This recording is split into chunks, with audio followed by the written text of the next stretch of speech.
하나님의 말씀 빌립보서 4장 10절 말씀입니다. 내가 주 안에서 크게 기뻐함은 너희가 나를 생각하던 것이 이제 다시 싹이 나니 너희가 또한 이를 위하여 생각은 하였으나 기회가 없었느니라. 아멘.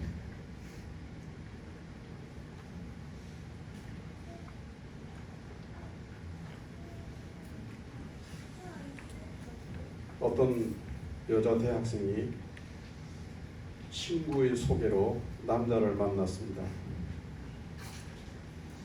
만나보니까 자기 취향이 아니었어요.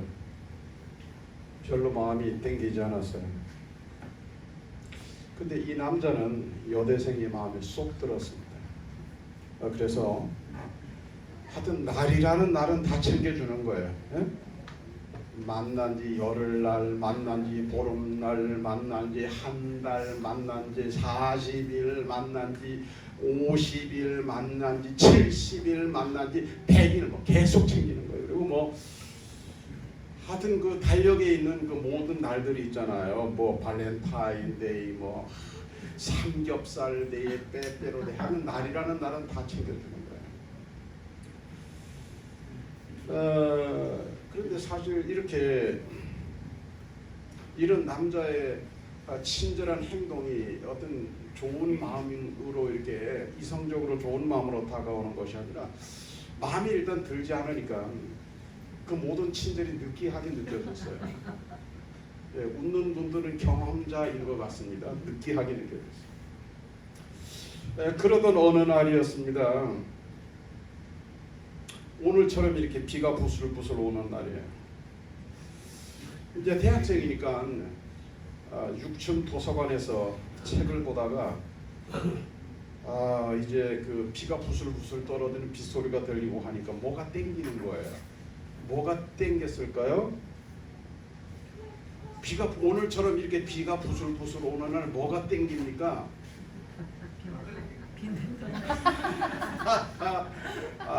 그래요. 근데 이제 이 여대생은 막걸리, 아니 대학생이니까 어르신이 아니고 그러니까 커피가 땡겼어요. 그 뭐 이제 그 학교 도서관에 카페가 있는 건 아니고 그래서 이제 그 자판기 앞으로 갔어요. 자판기. 그래서 자판기에 가서 이제 커피를 한 잔 때리고 왔더니 하필 자판기가 고장이 났습니다. 그리고 이제 자판기가 어디 있느냐면은 1층에 있는 거예요. 1층.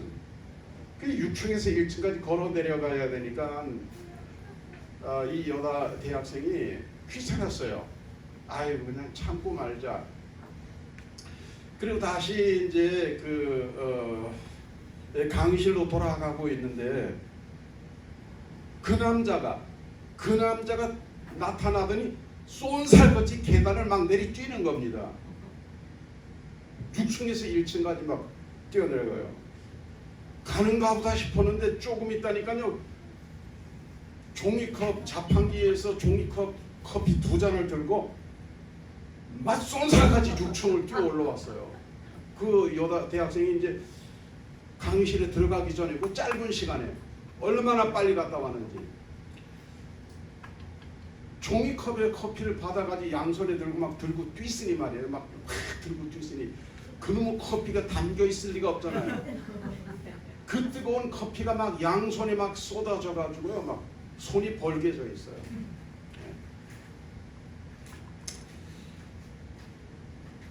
그러면서 이제 그 여자 대학생에게 이렇게 말을 하는 건 너에게 뜨거운 커피 씻기 전에 뜨거운 커피를 너에게 주려고 많이 뛰었어.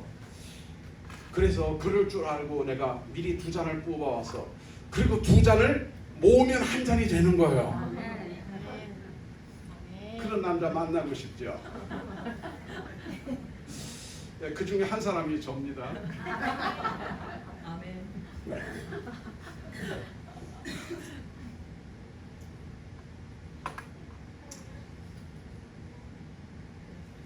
그 이야기를 들으면서 그 여자 대학생의 마음이 뭉클해져요. 그리고 두 가지를 할 수 없었습니다. 첫째로는 그런 남자를 미워할 수가 없었어요. 그런 남자를 싫어할 수가 없었어요. 그리고 두 번째로는 그 반잔씩 들어있는 커피를 합칠 수가 없었어요. 무슨 얘기예요? 둘이 나눠 마셨다 이 말이에요. 한 절반은 쏟아진 그 반잔의 커피를 서로 나눠 마시면서 이야기도 하게 되고, 그때부터는 진솔한 이야기, 느끼한 이야기가 아니고 정말 마음을 열고 대화를 하는 거예요. 그러다 보니까 이해하게 되고, 이해하다 보니까 좋아하게 되고, 좋아하다 보니까 어떻게 됐을까요? 결혼까지 하게 되었다. 이런 이야기.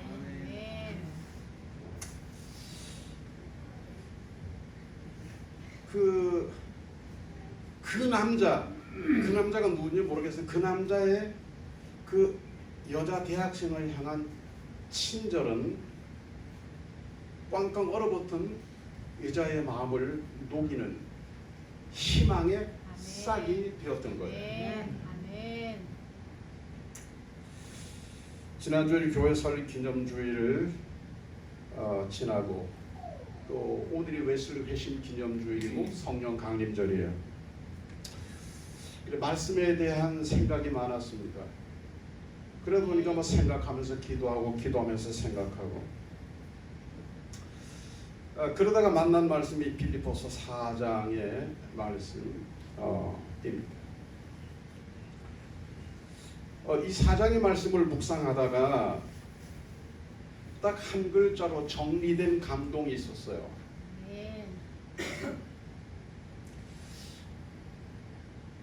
제가 손뼉을 치거나 혼자 있으면서 손뼉을 치거나 무릎을 치진 않았지만 이거다. 개인도 교회도 이거다. 이게 뭘까요?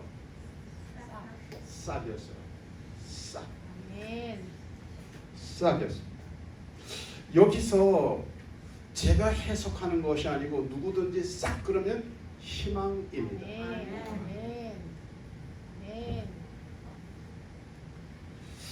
빌립보서 4장은 아주 짧은 서신입니다. 짧은 서신 가운데서도 옥중 서신입니다. 근데 내용은 전부 다 감동이에요. 짧은 내용이지만은 구구절절이 감동. 어떻게 그렇게 감동인가? 자, 여러분 우리도 주님 안에서 교회 안에서 또 이렇게 희망을 보고 이렇게 합니다만, 자, 오늘 말씀을 가만히 보면, 자, 오늘 본문을 한 번 더 읽어보면 이래요. 내가 주 안에서 크게 기뻐함은 너희가 나를 생각하는 것이 하던 것이 이제 다시 싹이 남이니 너희가 또한 이를 위하여 생각은 하였으나 기회가 없었느니라. 여러분은 아멘 안 하시지만은 바울에게는 이 내용이 너무너무 기쁜 거예요. 너무너무 감사한 거예요. 너무너무 행복한 거예요. 너무너무 힘이 되는 내용이에요. 삶의 사역의 에너지가 되는 내용입니다. 자, 그동안 빌립보 교회는 바울의 복음 선교를 위해서 뭐를 했느냐면 선교 헌금을 했어요. 바울은 선교사였으니까요. 선교 후원을 했단 말이에요. 그러다가 어쨌든 여건들이 안 좋아져서 중단을 했었어요. 그러다가 다시 선교 모금이 재개가 되고 선교 모금된 선교 헌금이 바울에게 전달이 된 거예요. 이것을 바울은 한마디로 이렇게 표현했습니다. 다시 싹이 났다. 성경 그대로 표현해요. 다시. 이 싹이 있었는데, 희망이 있었는데, 그게 어느 일정 기간 사라졌다가 다시 싹이 이렇게 올라온 거예요. 그래서 바울은 이렇게 말을 해요. 다시 싹이 났다. 이 싹은 희망이라고 제가 분명히 말씀드렸죠. 이 다시 싹이라고 하는 게 희망이라고 할 때 다시 싹이 났다는 말은 너무너무 좋은 말이에요. 너무너무 좋은 말이에요. 한번 따라해 보실래요? 따라해 보실래요? 다시 싹이 났다. 싹이 났다. 아멘. 다시 희망이 생겼다는 말이에요. 오늘 이 예배가, 오늘의 이 말씀이 여러분 개인과 여러분 가정과 우리 교회에 다시 싹을 볼 수 있는, 다시 싹을 틔울 수 있는 희망이 되기를 바랍니다. 독일의 작가 에른스트 블로흐라는 사람이 있어요. 이분이 이런 말을 했습니다. 인간은 끊임없이 희망을 품는 존재다. 본인이 인정하든 부정하든 인간 존재는 뭐예요? 희망이라는 거예요. 한마디로 말하면 희망. 인간에게 극한 상황에서도 인내와 용기를 가질 수 있게 만드는 힘이 뭐죠? 희망입니다. 인간에게 희망이 있는 한 어떤 시련이 닥쳐와도 견딜 수 있습니다. 견뎌냅니다. 하나님은 어떤 분인가? 인간에게 희망을 주시는 분이에요. 아니, 특별히 믿음의 사람들에게 희망을 주시는 분이에요. 희망으로 끝나시는 것이 아니라 희망을 주고 그 희망을 성취해 가시는 분이에요.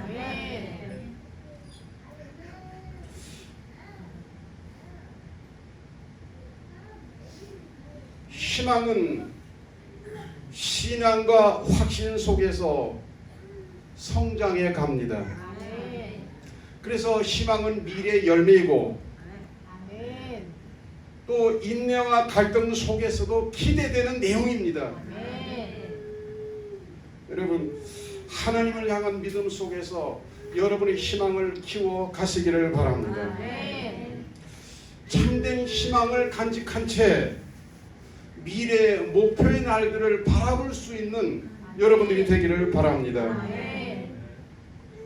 이렇게 희망을 품은 사람은 그날의 열매를 위해서 오늘의 현실 속에서 성실하게 땀을 흘리는 거예요. 기쁨으로 땀을 흘리는 것입니다.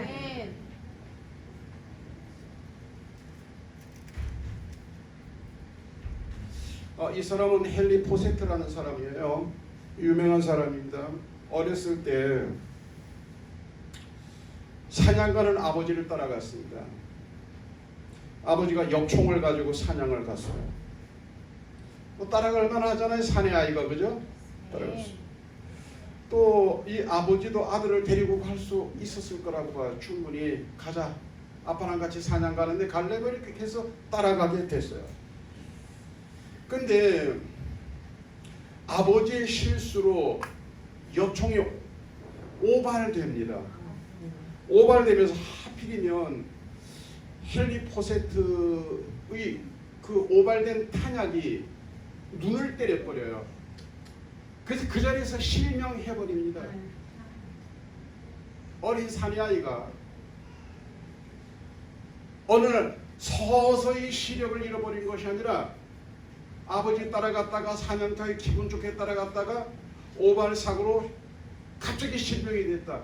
그 아이의 마음 상태가 이해하기 대단히 불가능하죠.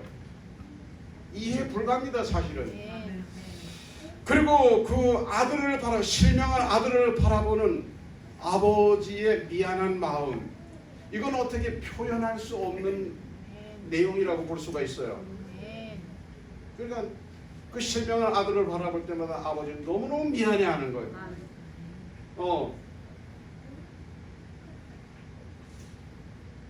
근데 헨리 포세트는 어리지만 철이 빨리 들었어요. 비록 보이진 않지만 아버지가, 내가 좋아하는 아버지가 내가 실명된 것 때문에 대단히 미안해하는구나. 말도 못하게 미안해하는구나. 하여튼 그 마음이 아버지의 마음이 느껴졌어요. 그래서 나는 어차피 실명된 건데 실명된 내가 자꾸 이렇게 실망하고 이렇게 하면 아버지를 더 힘들게 하는 것이 되겠다. 그래서 어느 날부터 헨리 포세트는 안 힘든 것처럼 행동을 했습니다. 아빠 괜찮아요? 눈 없으면 뭐 어떻습니까? 예. 눈 없는 헬렌 켈러도 눈뿐만 아니라 상중고의 헬렌 켈러도 훌륭한 사람 됐잖아요. 아버지 걱정하지 마세요. 아주 훌륭한 사람 될 거예요. 그러나 속으로는 울면서 속은 다 무너져 있으면서 일부러 안 힘든 것처럼 아버지 힘들지 말라고 일부러 희망이 있는 것처럼 말하고 행동을 했어요. 그런데 말이에요, 놀라운 것은 그렇게 한 달이 지나고 두 달이 지나고 석 달이 지나고 1년이 지났는데 헨리 포세트가 자기가 말한 것처럼 되어진 거예요. 정말 희망의 사람이 되어져 버린 거예요. 예. 그래서 여러분, 꾸며낸 행동이지만 꾸며낸 말이지만 희망이라고 하는 것은 흉내만 내도 그게 어쩌면 현실이 될 수 있다는 거예요. 헨리 포세트는 오늘날 우리나라로 말하면 국회의원 그리고 영국의 최신부 장관까지 지냈습니다.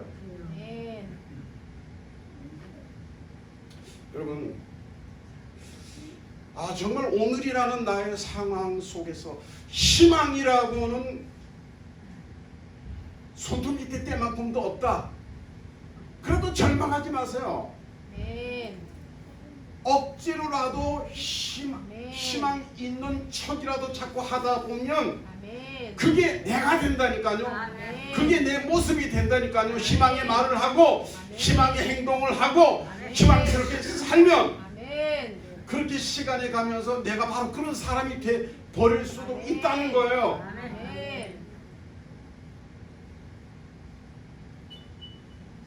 다시 본 말씀으로 돌아갑니다. 그동안 이제 빌립보 교회 성도들은 계속 선교 헌금을 했지만 교회가 어려워지면서 선교 헌금 모금하는 게 쉽지 않았어요. 그러던 중에 형편이 조금 나아져서 우리 다시 하자, 선교하자. 조금 힘이 생겼으니 어려운 대로 또 십시일반해서 우리 선교하자. 이게 마음이 모아졌어요. 그리고 헌금이 모아졌어요. 그런데 말이에요, 오늘날 같으면 은행에 가서 계좌 입금하면 그냥 본인이 찾아가는 거예요. 연락만 하면. 근데 그 성서 시대에는 그게 온라인 이게 안 되던 시절이란 말이야. 온라인 최초로 카드로 뽑고 이렇게 서울에서 보내는데 여기서 찾고 하는 것 저는 1세대 경험자입니다. 예. 그러니까 바울이 선교 후원 받은 그 시대에는 뭐예요? 선교 후원금을 직접 누군가 가지고 가야 되는 거예요. 근데 빌립보에서 로마까지는 거리가 얼마냐? 1500km. 몇 리죠? 상상 불가. 너무너무 멀어요. 강을 건너야 되고 바다를 건너야 되고 길이 있는 곳도 있고 길이 없는 곳도 있고 바다에서 해적을 만날 수 있고 광야 사막 산에서 삼적을 만날 수 도둑대들을 만날 수도 있어요. 가다가 무슨 일을 만나는지 몰라. 근데 바울에게는 에바브로디도라고 하는, 여러분 듣기에 귀 익숙한 에바브로디도라는 사람이 있었어요. 애제자였죠. 동력자였죠. 예. 에바브로디도가 그 일을 합니다. 했습니다.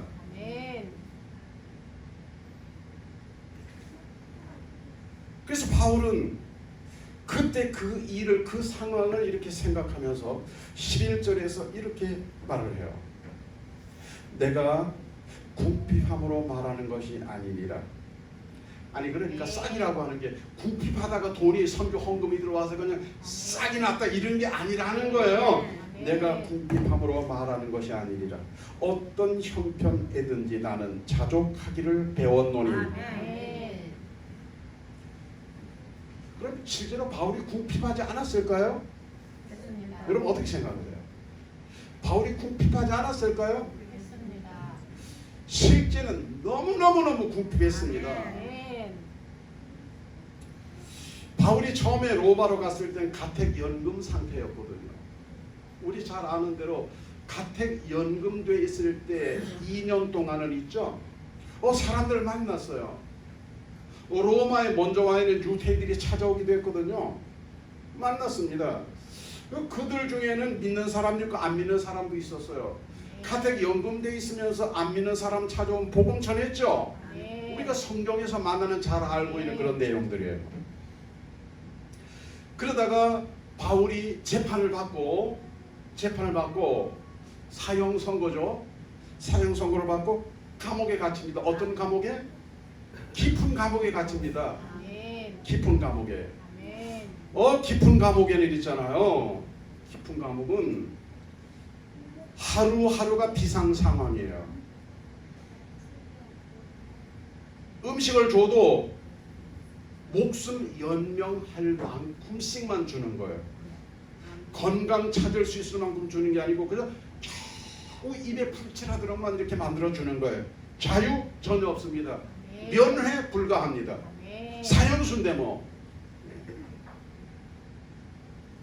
그러니 그 형편이 얼마나 어려웠겠어요. 여러분 우리나라도 사형수 어떤지 모르겠지만 죄수들이 가 있으면 누군가 면회를 가면 거기다 그 돈 넣어주는 걸 그거 뭐라 그래요? 난 그런 걸 안 해봐서 몰라. 내 아는 사람 중에서는 그 넣어줄 사람이 없어가지고 난 그게 영치금인지 뭔 금인지 잘 모르는데 하여튼 교도소에서 가서 한단 말이야. 근데 사형수는 바울에게는 국가에서 교도소에서 그렇게 안 해주면 혜택이 전혀 없는 거예요. 그래 형편이 얼마나 어렵겠습니까? 저 북한의 탄광에 이렇게 왜 정치범들 수용되어 있는 사람들이 있잖아요. 그런 데 있는 사람들 얼마나 어렵겠어요. 면회가 자유롭겠어요. 먹는 게 뭐 넉넉하겠어요. 그거보다 100배나 더 하면 더 있지 덜하지 않단 말이에요.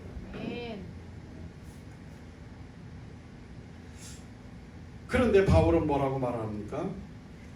내가 궁핍함으로 말하는 것이 아니니라. 우리는 돈 떨어지면 어렵다 그러죠. 돈 떨어지면 궁핍하다 그러죠. 너무너무 어려운 상황에서 내가 궁핍함으로 말하는 것이 아니다. 그리고 계속해서 뭐라 그래요? 어떤 형편에든지 나는 자족하기를 배웠노니. 여기서 어떤 형편은요, 죽을 만큼 힘든 상황을 말하는 게 아니에요. 그보다 더 힘든 상황을 말하는 거예요. 여기서 어떤 형편은. 근데 그런 상황에서도 자족하기를 배웠대요. 자족은 뭐예요? 자족의 다른 말은 이퀄 만족입니다. 아멘. 대부분 안 하시잖아요. 어떻게 자족해?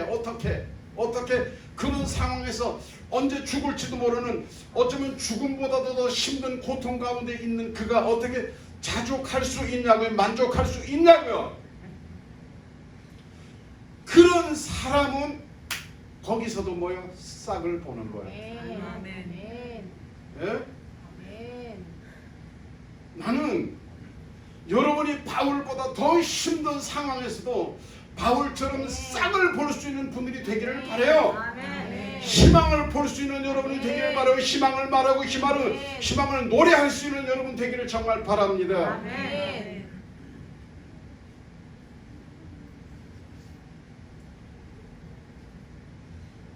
그리고 12절 말씀에서 계속 이어지는데,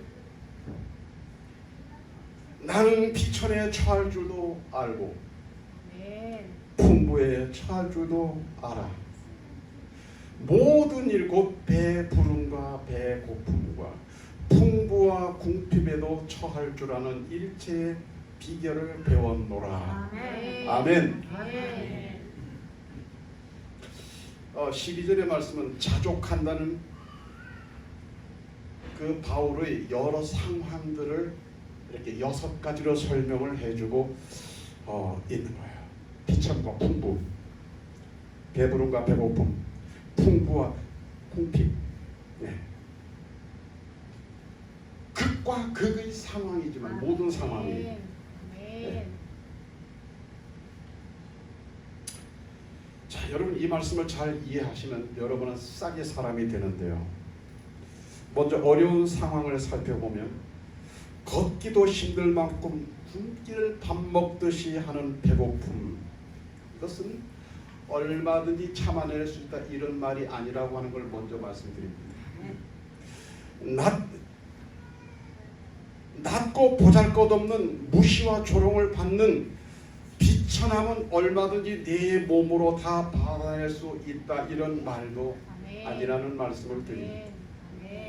빚만 잔뜩 지고 밥 지을 쌀이 하나도 없는 파산 직전에 궁핍함도 견뎌낼 수 있다 이런 내용도 아니라는 걸 말씀을 드립니다. 그러면 뭔가 이 그림을 좀 여러분 기억하셨으면 좋겠어요. 실제는 앞에 설명드린 그런 거지만 그거보다 더 엄청난 의미와 내용이 있단 말이죠. 상황의 주권자, 모든 상황의 주권자, 모든 상황의 주권자가 되시는 그분을 바라보고 그분을 믿고 고백하는 사람은 모든 상황 속에서 싹이 있습니다. 싹을 볼 수 있고 싹을 말할 수 있고 싹대로 살 수가 있습니다. 낮아지게도 하시고 높아지게도 하시고 부유하게도 하시고 가난하게도 하시고 머리가 되게도 하시고 꼬리가 되게도 하시고 평안을 주시기도 하시고 시험을 주시기도 하시고 죽이기도 하시고 살리기도 하시는 모든 상황의 주권자이신 그분을 바라보고 그분을 믿는 거예요. 근데 사실은 알고 보면 그렇게 믿는 것이 우리의 신앙이죠. 그렇게 믿지 못하는 것은 예수님이 제자들에게 말씀드렸던 의심하는 믿음이고 작은 믿음인 거예요. 여러분 우리가 험악한 세상을 살아가다 보면 한탄과 탄식이 나오는 상황을 지금까지 많이 겪어왔고 앞으로 우리의 남은 날들 속에 어떤 일들이 기다리고 있을지 우리는 예상할 수도 없습니다. 그런 상황을 만나면 사람들은 보통 왜 나에게만 이렇게 매몰차고 가혹한 시련을 주십니까? 주님. 사실 주님이 주신 건 아닌데요. 왜 나에게 이렇게 지질이 궁상으로 살아가도록 몰아가십니까? 또는 왜 나에게 이 길 저 길 다 꽉 피는 실패가 계속 일어나게 하십니까? 왜 나에게 이런 병이, 이런 낙심이, 이런 억울함이 생기게 하십니까? 왜 나에게? 물론 우리가 인간이기 때문에 이런 탄식과 호소 얼마든지 할 수 있어요. 그러나 탄식과 호소에 앞서서 모든 상황의 주권자가 하나님이시고 그 하나님을 철저하게 믿는다면 그 하나님은 그 상황을 바꾸실 수도 있는 분이라는 사실까지 믿어야 된다는 거예요. 그것이 싹이라는 거죠. 그것이 희망이라는 거죠. 거기까지 못 가고 탄식과 호소만 하고 있으면 뭐예요? 믿음이 작은 자가 되는 거예요.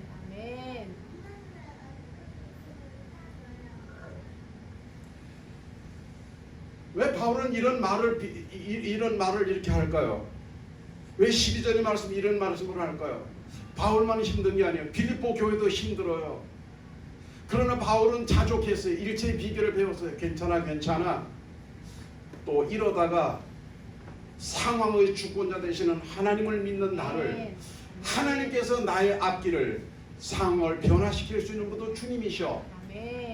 이것을 너희들도 같이 이해하고 너희들도 믿고 너희들도 싹의 희망을 같이 품어 달라는 거예요. 아멘. 이런 깊은 속마음의 전달 과정에서 튀어나온 말씀이 이 말씀이에요. 13절 말씀입니다. 내게 능력 주시는 자 안에서 내가 모든 것을 할 수 있느니라. 아멘. 보통 일반적으로 이 말씀을 로버트 슐러 목사님이 하도 많이 써먹었어요. 어떤 성공이나 목표 달성 혹은 어떤 동기부여의 말씀으로 너무너무 많이 인용됐어요. 저도 이 말씀 너무너무 많이 이렇게 기억하고 암송하고 이렇게 했습니다. 그러나 우리가 반드시 전제돼야 되는 것, 내게 능력 주시는 자, 내게 어떤 상황을 안겨주시는 분을 우리가 인식하고 인정하는 것이 전제가 되지 않는다면 이것은 사실 진정한 신앙이 아니라는 거예요. 아멘. 상황의 주권자 되시는 하나님은 우리를 배부르게 할 수도 있고 우리를 풍부하게 할 수도 있고 아멘. 우리를 여유롭게 하실 수도 있어요. 아멘. 그러나 때로는 있잖아요. 배고플 때도 있어요. 아멘. 비천하게 될 때도 있어요. 아멘. 궁핍하게 될 때도 있어요. 아멘. 극단과 극단이에요. 그러나 여기서 하나님이 우리에게 주시는 것은 우리를 괴롭히는 이런 심술이 아니란 말이죠. 아멘. 우리를 더 강한 용사로 만들어 가시는 하나님의 한 방편이라는 거예요. 아멘. 아멘. 아픈 만큼 철든다는 말이 있잖아요. 아프면 철이 든대요. 어쩌면 아직 내가 철이 안 들어서 내 성품이 내 신앙이 철이 안 들어서 그럴 수도 있어요. 다 알 수는 없어요. 그러나 그보다 더 중요한 것은 뭐냐면은 그 상황을 인식하는 것보다 더 중요한 것은 뭐냐면 하나님의 주권을 인정해 드리는 거죠. 아멘. 그리고 충분히 신뢰해 드리는 거죠. 아멘. 그런 의미에서 내가 모든 것을 할 수 있다고 하는 이 말은 나는 뭐를 성취할 수 있다. 단순히 이런 의미만 가지는 건 아니라는 거예요. 아멘. 뭔가를 할 때 어떤 동기를 부여하는 이런 말씀만은 아니라는 거예요. 아멘. 모든 상황과 상관없이 예수님이 모든 상황의 주권자이시다. 아멘. 아멘. 모든 상황을 이렇게 하시든 저렇게 하시든 그렇게 하실 수 있는 분은 예수님의 능력밖에 없다. 아멘. 예수님은 내 모든 상황 속에서 나와 함께하여 주시고 아멘. 내가 의지할 수 있는 유일한 분이시다. 아멘. 예수님은 나의 모든 상황에 동참해 주시며 아멘. 내가 인내하고 참고 견디면 능히 승리하게 하실 분이시다. 아멘. 나는 오직 능력 주시는 예수님 안에서 예수님이 행하실 일을 믿고 기대하면서 믿음으로 나아갈 뿐이다. 아멘. 여기까지 갈 때 싹이 내 안에 생겨지는 거예요. 아멘. 싹을 내 입으로 말할 수 있는 거예요. 아멘. 내 생활 속에 싹이 보여지는 거예요. 아멘. 노벨 평화상을 받기 위해서 어떤 분이 오셨어요. 노벨 평화상은 상금이 큽니다. 이분은 그 노벨 평화상을 받는데 얼마나 대단한 분이냐면은 정식 학위만 3개, 명예 박사 학위는 20개가 넘습니다. 그리고 영국 황실로부터 100장의 칭호를 받은 귀족입니다. 이런 분이니까 당연히 이분은 특등실에 계실 거다. 그리고 기자들이 그분이 타셨을 거라고 예상되는 기차의 특등실을 찾아갔어요. 아무리 봐도 그분이 안 계시는 거예요. 그럼 1등 칸에 계실까? 그리고 1등 칸에 가봤습니다. 그래서 1등 칸에도 안 계시는 거예요. 그래서 2등 칸을 가봤습니다. 거기도 안 계셔요. 그럼 어디 계시지? 그리고 3등 칸을 가봤습니다. 3등 칸은 푹신한 의자도 아니에요. 이런 의자도 아니에요. 나무 의자예요. 나무 의자도 이렇게 멋있는 의자가 아니에요. 딱딱한 나무 의자, 더러운 나무 의자. 가난한 농부들, 동물을 키우는 축산업자들, 장사꾼들, 이런 사람들이 그곳에 타는 곳이에요. 거기 쭈그리고 앉아가지고 환자를 진찰하고 있었어요. 그래서 기자들이 물었습니다. 선생님, 어떻게 여기서 이렇게 3등 칸에서 이렇게 고생하면서 가십니까? 그랬더니 이분이 유명한 말을 해요.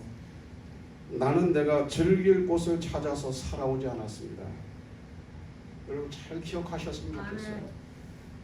나는 내가 즐길 곳을 찾아서 살아오지 않았습니다. 나는 나를 필요로 하는 그곳을 찾아다니며 살아왔습니다. 지금도 나는 그렇게 살 뿐입니다. 이분은 슈바이처입니다. 저는 어렸을 때 제가 어떤 이 목사로 소명을 받기 전에 아주 어린 시절에 우리 이제보다 더 어릴 때 슈바이처 전기를 읽고, 근데 교회도 잘 안 나갈 때인데 나 슈바이처 같은 사람이 돼야 돼 이런 다짐을 했어요. 그런데 지금 비스무리하게 돼 가고 있어요. 내일도 제가 우리 지방 목사님들과 영주에는 청년 농부들 앞에서 10전 대보탕 강의를 합니다. 세상에. 내가 감리사한테 전화했어요. 내가 내일 거기 가서 하는데 뭐 올 거야 안 올 거야 그랬더니 제가 가겠습니다. 꿈대로 되는 것 같아요. 꿈대로. 저는 학위가 30개씩 되기 전에 저는 한 10개는 됩니다. 건강 관련, 자격증. 다 여러분들의 기도 덕분입니다.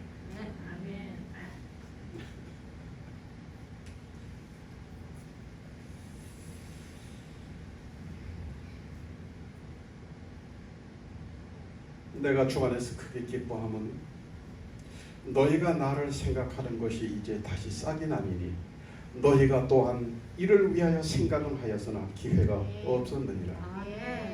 이 말씀 붙잡고 특별히 이 말씀 가운데서도 다시 싹이 났다, 다시 싹이 났다는 말씀 붙잡고 모든 상황의 주권자 되시는